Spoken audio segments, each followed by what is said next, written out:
The odds were stacked against me in this one. The S10 was lighter, had a bigger engine with nitrous and twin turbos. But you know what?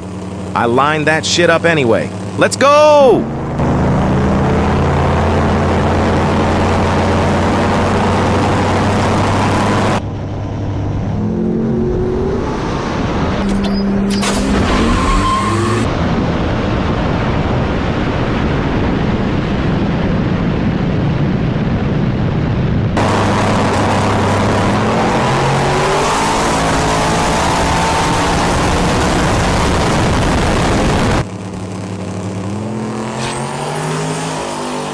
I lost, but I'll catch him another day.